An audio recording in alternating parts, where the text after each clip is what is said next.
Gilang ini banyak sekali nih ya price list produk-produk Tanah Kaili. Apaannya? Kalau sebenarnya dari variannya saja Kak, Dari itu varian. dia terbagi dua. Jadi Arabica dan Robusta. Cuma Kalau yang ini ada apa ya?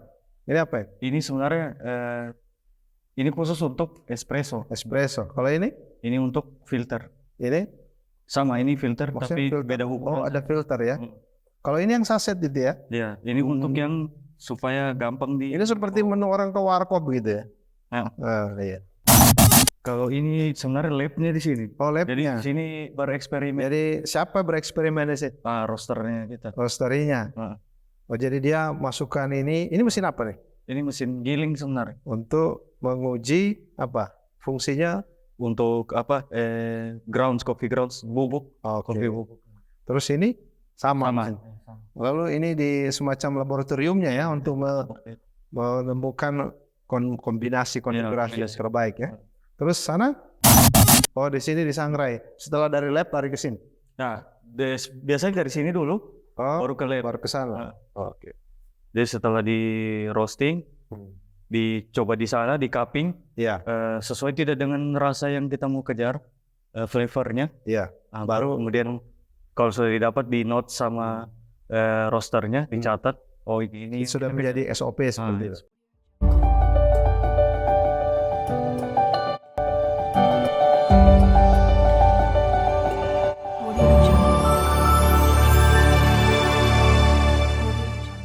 Assalamualaikum warahmatullahi wabarakatuh.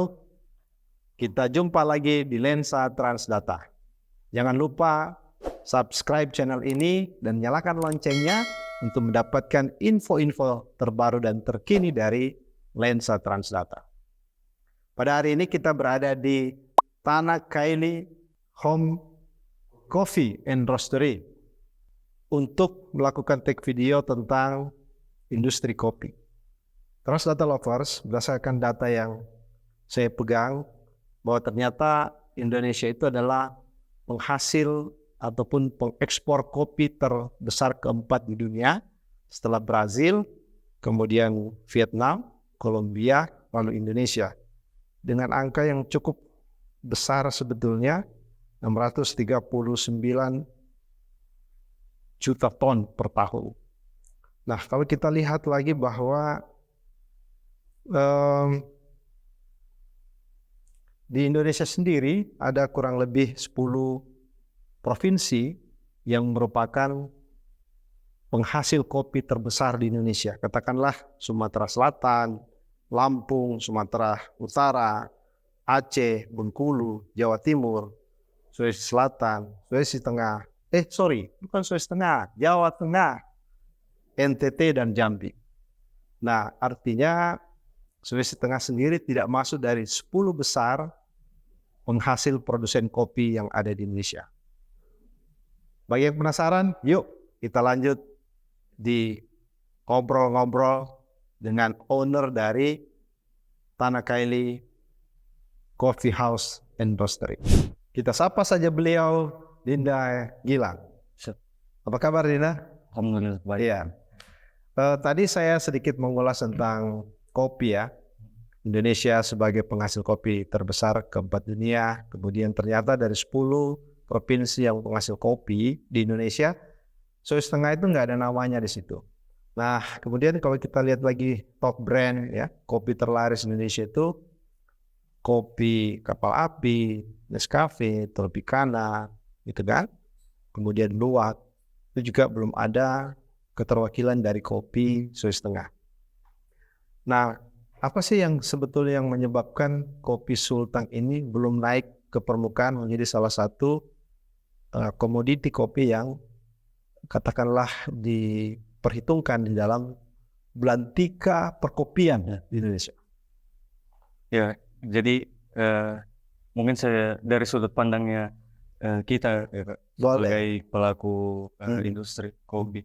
Sebenarnya kalau melihat ke belakang, industri kopi di Sulawesi Tengah ini memang belum punya nama, bahkan sampai hari ini belum ada namanya. Belum ada nama. Karena mungkin keseriusan dari pelaku-pelaku industrinya belum benar-benar Pelaku industrinya ya. mengejar kualitas kah, atau mereka mau memarketkan kopi khas Sulawesi Tengah yang originnya dari Sulawesi Tengah di secara nasional lah. Ya. Kita bicara dulu, tidak usah dulu. Berarti belum ada pelaku industri kopi yang serius menggarap untuk menggarap industri kopi itu di Sulawesi Tengah. di Sulawesi Tengah. Kenapa Kalau- bisa seperti itu? Kalau sebenarnya mulai ada lah pelaku industri yang serius di kopi itu mulai muncul beberapa tahun belakangan ini. Mungkin saya bisa bilang pasca COVID lah. Oh, Mulai- pasca COVID ya. Mulai ada roster rumahan, mereka mulai coba merosting kopi, menyangrai kopi sendiri di rumah. Ada juga yang mereka langsung membuat industri roasterinya sendiri. Iya. Di- Jadi semacam home industry Ya, begitu ya. industri kecil. Oke, Dinda Gilang, kalau kita lihat industri kopi ini kan ada di hulu, di tengah, sekaligus di hilir. Di hulu ini ada petani, di tengah ini ada roastery ya, kemudian di ujungnya ada kedai. Bagaimana sih sebetulnya ini ekosistemnya atau siklusnya di dalam industri kopi yang ada di katakanlah di Sulawesi Tengah atau di Indonesia misalnya? Siap. Kalau kita menyambung pembicaraan tadi soal keseriusan industri kopi di Sulawesi Tengah itu, Ya, sebenarnya dulu dari prosesor atau petani itu langsung ke konsumen atau petani disebut prosesor ya. Nah, prosesor itu yang ada di hulu itu biasanya langsung sell ke penjual ke produsen kedai kopi, rumah kopi. Jadi bypass gitu. Nah, langsung ke warkop. Jadi biasanya prosesor pun itu sudah melakukan proses sangrai kopi sendiri. Dia sudah sangrai Sangrai kopi sendiri. Kemudian nanti ke industri rumahan tadi yang saya bilang, yang mereka bisnisnya itu kedai-kedai kopi, mereka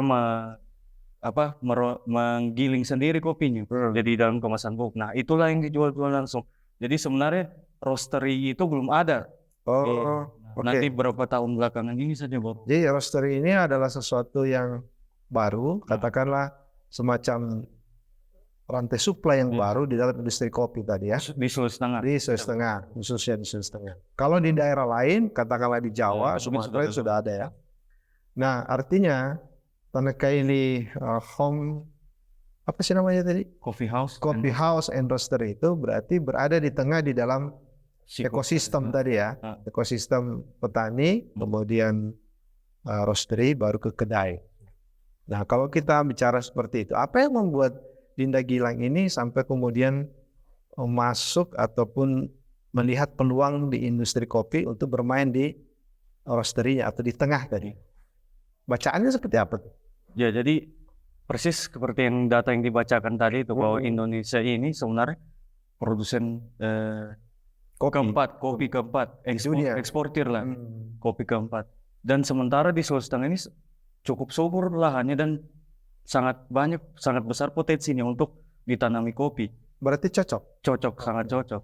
Dan sampai hari ini kami jalan ke Sigi pun komoditas yang didorong oleh Pemda sendiri itu salah satunya adalah kopi. Salah satunya kopi. Selain vanili, coklat dan lain-lain. Berarti kopi cocok untuk daerah-daerah seperti Sigi. Iya. Kenapa? Tanahnya dari tanahnya, dari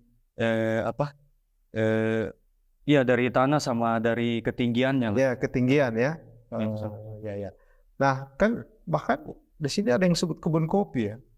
Kalau kita jalan dari Palu ke Parigi itu kan ada kebun kopi. Padahal nggak ada kopi di situ. Kenapa bisa seperti itu? Tahu nggak sejarahnya? Saya kurang tahu ya. Jangan dulu ada kopi banyak tapi kalau yang saya dengar seperti itu. Dulunya memang tempat ditanam kopi. Nah, sekarang Dinda Gilang tentunya kan berkomunikasi tuh dengan para petani kan dalam hal misalnya suplai bahan baku. Nah, hari ini kalau kita bicara Sulawesi Tengah, para roastery ini mengambil bahan baku itu di mana? Kalau kami sebagai roastery biasanya kita langsung ambil ke prosesor. Memang ada mitra-mitra petaninya kita. Di mana itu? Ya, kalau sekarang ada di beberapa tempat. Terus kalau di Sigi itu di daerah Palolo, Kecamatan Palolo, sama di daerah Kulawi. Oh, di dua tempat itu. Ada juga di Maraola Barat. Kalau Maraola Barat itu kita ambil Arabica. Prosesor ini kan petani itu, atau ada lagi semacam kelompok petani yang bermain di situ dengan model sistem plasma mungkin, atau mereka sendiri semacam perkebunan rakyat misalnya. Jadi dia punya kebun kopi sekian hektar, si A punya kebun kopi sekian hektar, lalu kemudian Linda Gilang berkomunikasi dengan mereka untuk membangun kerjasama. Itu seperti apa? Nah, sebenarnya ada sedikit cerita di balik itu karena dulunya mungkin prosesor-prosesor di Sulawesi Tengah ini mungkin kurang merasakan hasil dari kopi. Prosesor ya. Nah, Anggap petani ya. Kita ngomong petani sebelum mungkin bisa bahasanya sering bilang prosesor ya. Petani kurang merasakan itu hasil dari kopi ini sebenarnya dari sisi ekonomisnya ya. Secara ekonomis itu kurang. Menambah kesejahteraan petani itu dianggap belum memberikan nilai yang signifikan. Karena harganya sendiri di sini masih kurang stabil. Berapa kisaran harga per kilo? Hitungannya apa per kilo? Per kilo. Yang sudah dilukup masih green bean gaba, masih gaba. Gaba itu maksudnya masih ada pelapis keluarnya itu. Iya, dia belum di roasting. Yang warnanya biasanya itu abu-abu agak kehijau-hijauan. Yang habis dikupas dari cerinya. Oh itu. Kalau masih cerinya?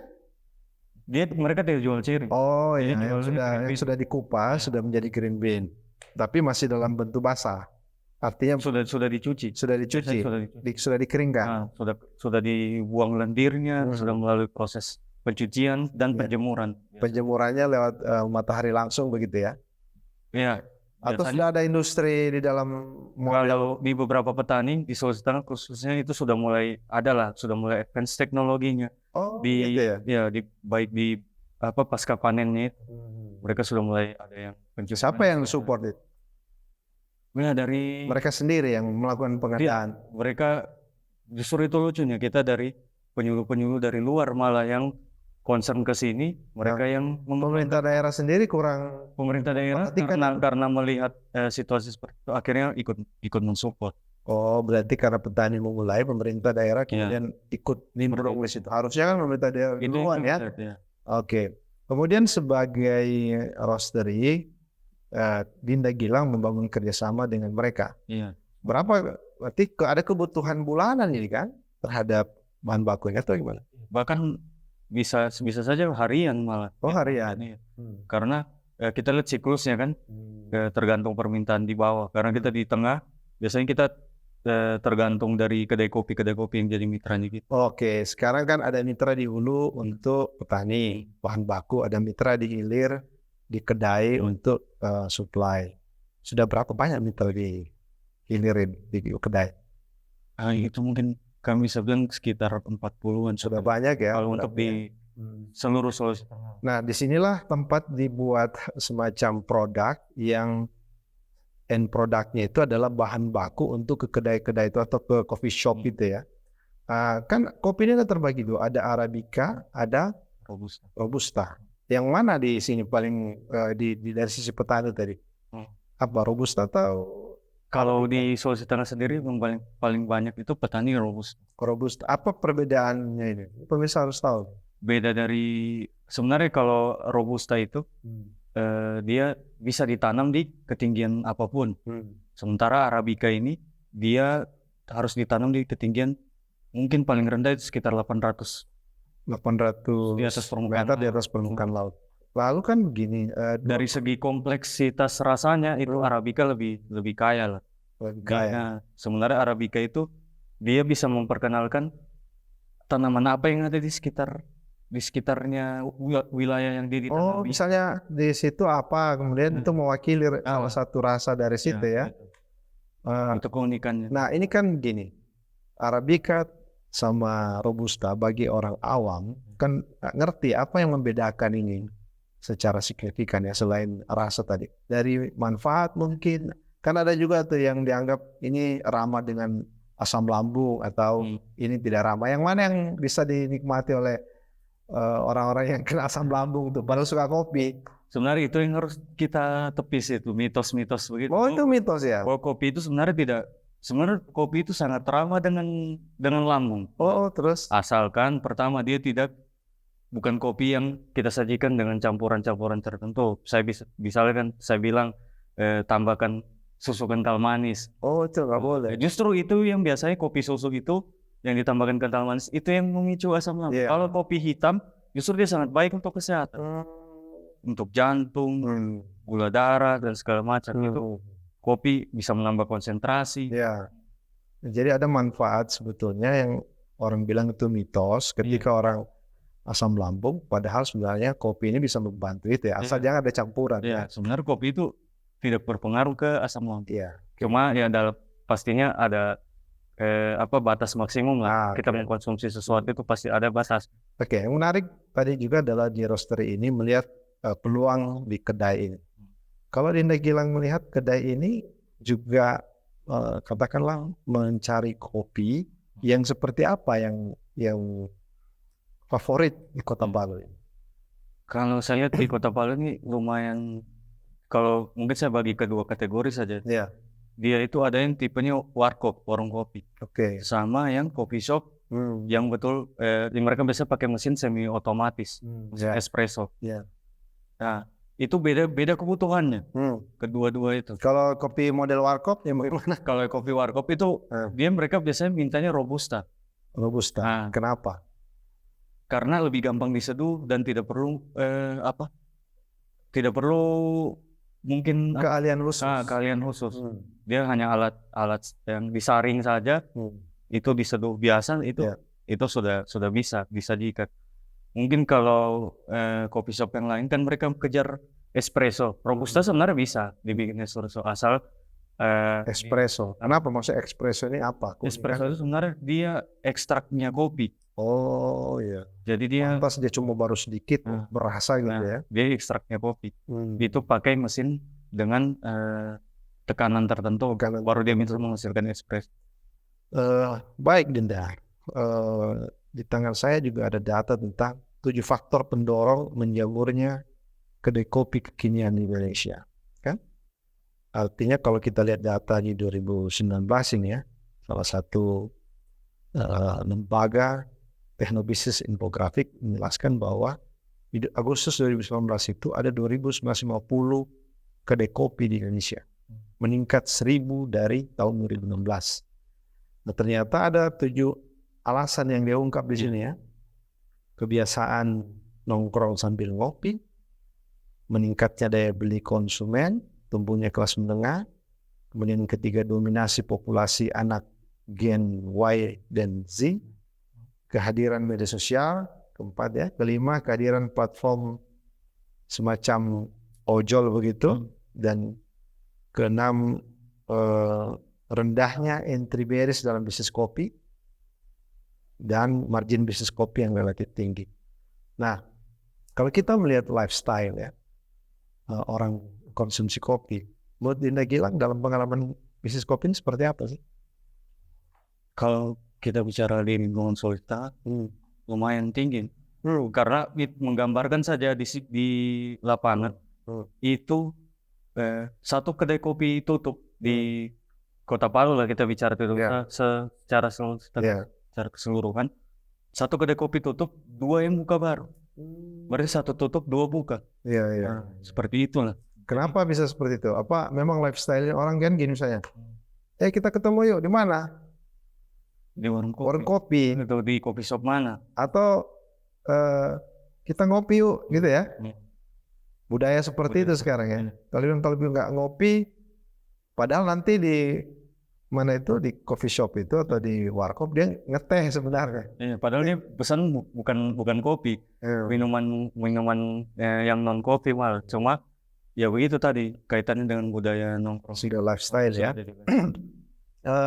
Kalau Dinda melihat itu fenomena lifestyle di kopi itu sendiri dalam industri kopi itu, apakah memperlihatkan prospek yang positif, semakin baik atau seperti apa? Prospek positif tentunya kalau dari pandangannya kami, karena seperti itu dia juga bisa mendorong pertumbuhan ekonomi tadi itu dengan biasanya orang meeting di kantor, sekarang mulai banyak yang meeting di coffee shop. Ketemunya di warung kopi ya, di coffee shop. Bahkan kerja pun sekarang sudah mulai di tempat-tempat seperti itu yang apalagi kalau dia Instagramable ya, tempat-tempat.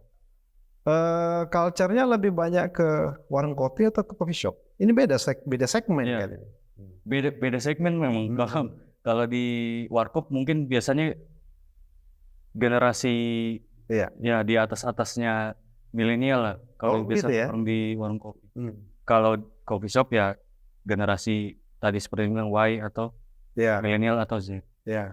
Jadi mereka suka nongkrong di tempat yang nyaman gitu Iya. ya. Meskipun harganya mahal. Karena coffee shop itu kan lebih mahal dibanding warung kopi atau gimana? Pernah meriset ini enggak? Lebih mahal memang sedikit. Karena tadi yang seperti saya bilang, biasanya coffee shop mereka pakai mesin yang lebih advance. Tentunya penggunaan listriknya lebih tinggi juga. Jadi harga margin kopinya juga Ya, biaya produksinya juga lebih tinggi ya. bisa lebih tinggi. Cost produksi.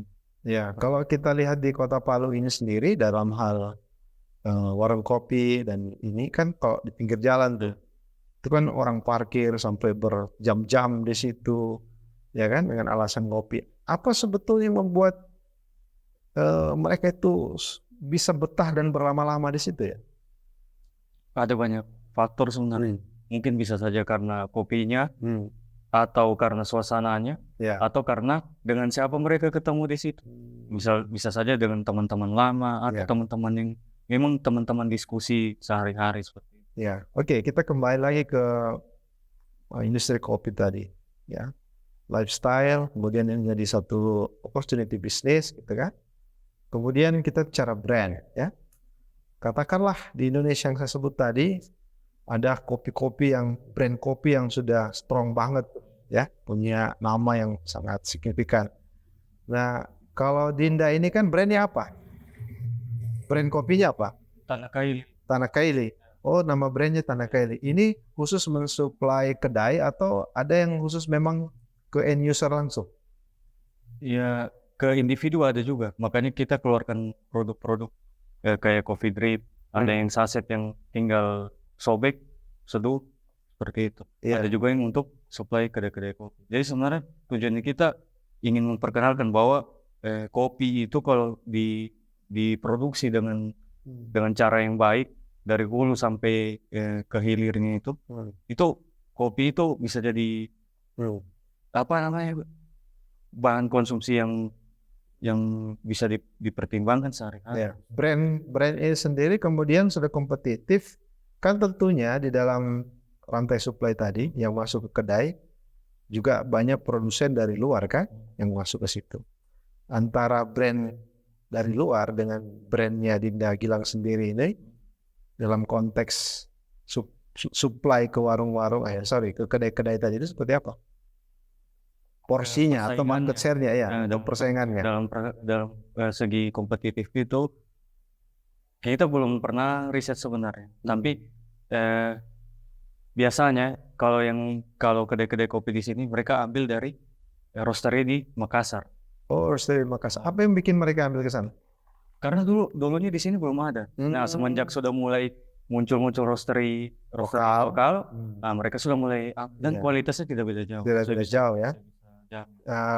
Itu kan dari sisi menjadi penyuplai terhadap kedai dengan brand Tanakaili. Terus kalau ke end user kan begini ya, melihat fenomena bisnis nasional dalam hal kopi ini kan ada brand nasional yang mereka menyasar itu kan rumah-rumah sudah retail dia kan. Nah, kira-kira ada semacam cita-cita ke sana nggak?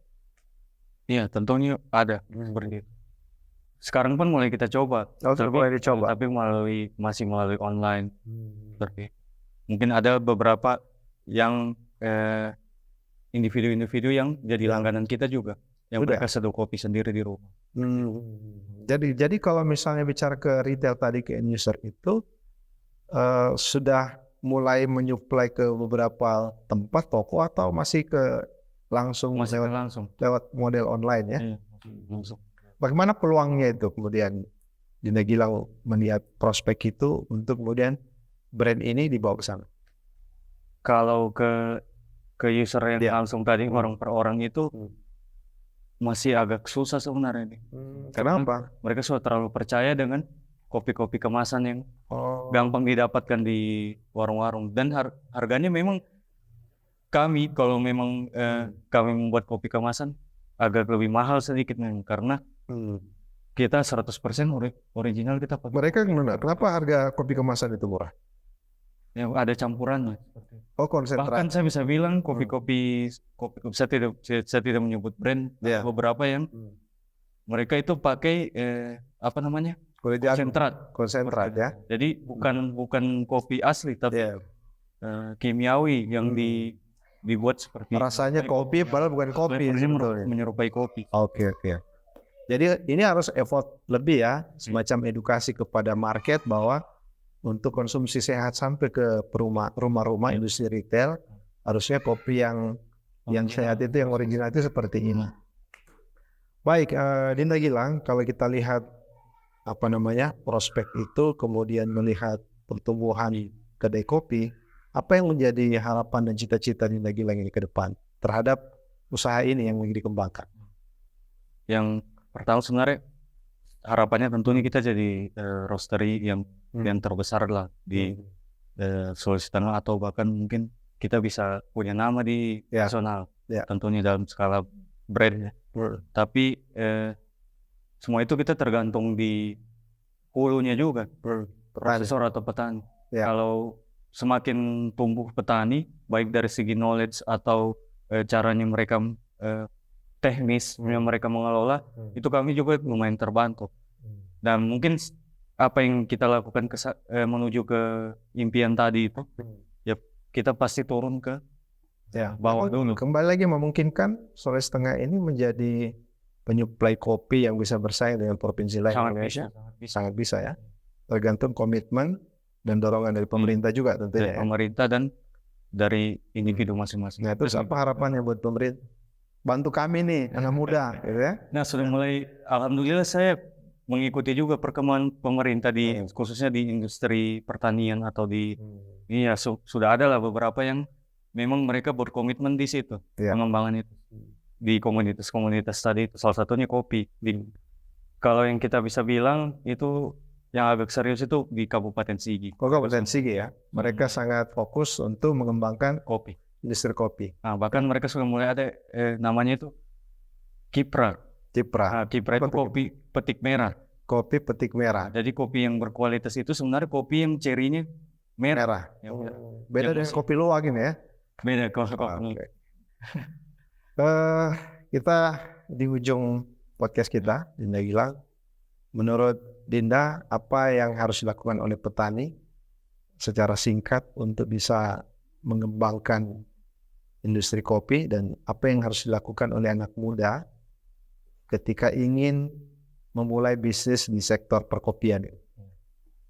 Kalau harapan saya sebenarnya petani, apalagi prosesor atau petani yang sudah lama berkecimpung di kopi, tetap maksudnya semangat kembangkan, karena hari ini banyak yang seperti itu yang mundur karena melihat situasi. Mungkin kita tidak bisa ini sampai ke sana kan. Tapi saya bisa bilang maksudnya potensi kopi ini sangat besar. Apalagi dengan dorongan tadi, bantuan dari pemerintah dan dari stakeholder lain, itu saya optimis kopi ini bisa berkembang.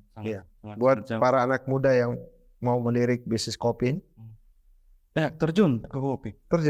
Belajar. Digarap serius ya. Tidak khawatir jadi pesaing mereka itu. Tidak, justru semakin banyak orang turun kan, semakin terbantu juga petani yang ada di hulu.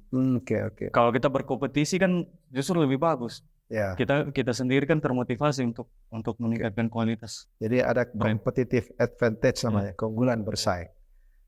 Oke, saya kira demikian bincang-bincang kita dengan Dinda Gilang. Beliau punya harapan besar dan cita-cita besar bagaimana kopi Sulawesi Tengah ini menjadi tidak hanya menjadi komoditas yang diperjualbelikan secara komoditas, tapi juga memiliki brand atau nama yang sejajar dan setara dengan brand kopi yang ada di provinsi lain yang ada di Indonesia ke depannya. Simak terus informasi dari channel Transdata.